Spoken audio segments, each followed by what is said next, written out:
Hi everyone, this is Homerino Collectibles, and today I'm going to be taking a look at a Marvel Legends Infinite Series figure. This is from the Build-A-Figure collection Mandroid Wave, and it is one of the agents of Hydra. And as you can tell by the title, it is the Red Skull. So let's have a quick look at the box. If you want a look at what it actually looks with the figure in the box, if you check the link in the description and go ahead and watch the Captain America review from the same wave, I have at the start a few of them in the boxes that you can have a look at. So we have a nice picture of Cap from the film there. The thing is, it has the Captain America shield on there, it's the Captain America wave, but I think it would be cool if you had the Hydra logo there, but that's just me. If we flip round to the back, there's a picture of the two agents of Hydra and the rest of the wave and Mandroid. And up here we can see agents of Hydra. Cut off one head and two more shall take its place. Hydra may be defeated, but it can never be destroyed. And then it's the same picture there, and then we just got some stuff on the bottom. Warning! Here we have a sheet showing you how to put Mandroid together, and then it's just like a little tick list, and it shows you that the next ones are coming in fall 2014. So first thing out of the box is the left arm for the Mandroid. As you can see, it is the same sculpt as Ironmonger. Has a few subtle differences, one being this giant weapon attached to it. So it's got this nice little flexible bit of plastic here which moves with the arm. Not much articulation there. I think it might actually be a little bit less than Ironmonger, might be exactly the same, and then you've got this bit that moves up here and then the wrist can move, but that is a bit more limited than Ironmonger, actually quite a lot. But yeah, we'll have a look at this in more detail when we actually complete Mandroid itself. Here's a look at the figure itself. Now, if you're wondering, where have I seen this before? Essentially, it is the same mould as this guy right here, the Punisher, as well as Nick Fury and another few people who use this same type of mould and cloak. The cloak is repainted. It's, as you can see, it's a slightly lighter shade. This is a more grey. This is black, and then you have the repainted holster and stuff. He obviously does not have the Punisher belt, and he also has another place to store a weapon which this guy doesn't have, which we'll get to in a second. And before we get going anywhere, here is Captain America from the same wave, so you can see they are the same size. So a little closer up you can check out some really awesome detail on this guy. To start out with, the head looks absolutely fantastic. Green eyes, lots of paint shading all throughout that red. It's not just one flat colour. A lot of moulded detail. It's incredible. It really does capture the comic book look of him without making it look a bit too much cartoony. He does look very good, especially if you want to put a hat on him, if you do have one, and use him as a movie version. It does resemble it quite a lot. So here on the arm we have the Hydra logo, and that's on the other arm there as well. He has two guns, which we'll get to in a second.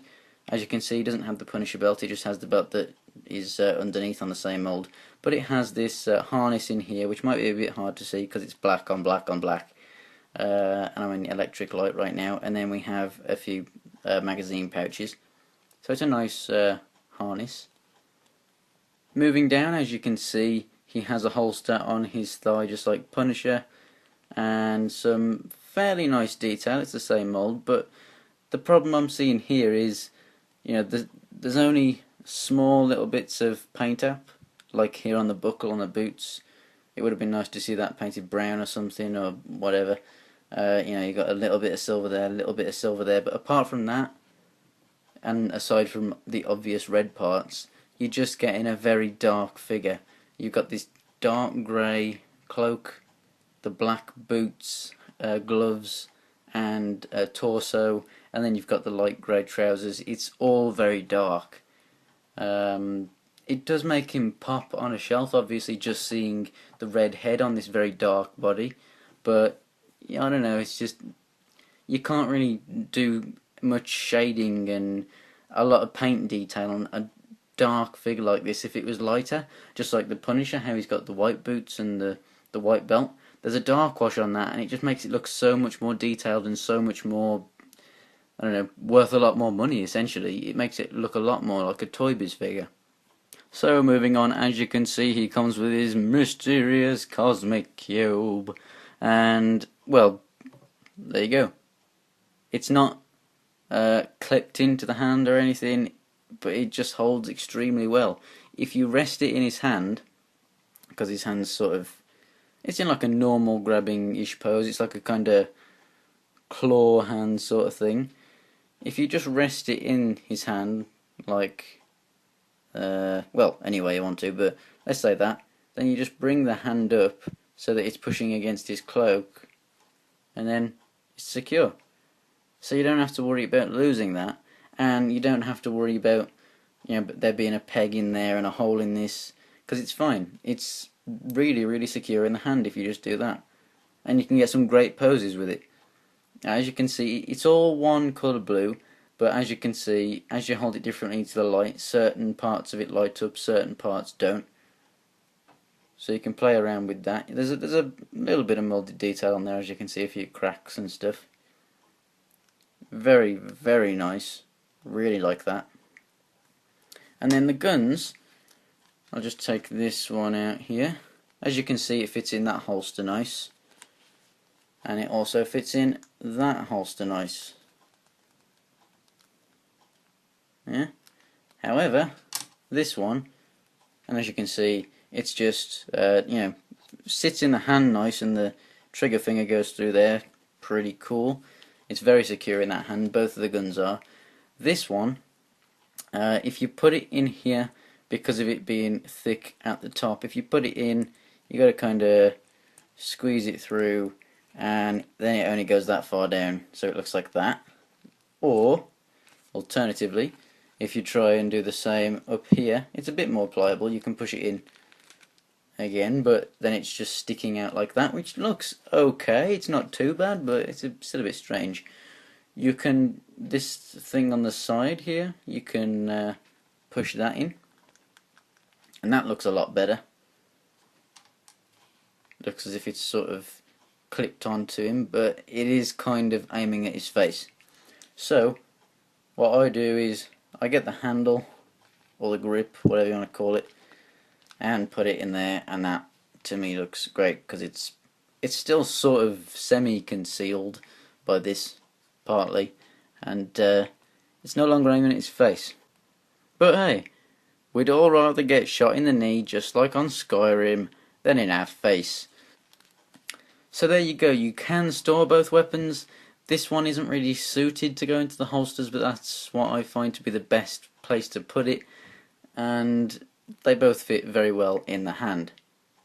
So as far as articulation goes, the head is really nice, really far up, really far down. It actually pivots side to side slightly, and then looks left and right.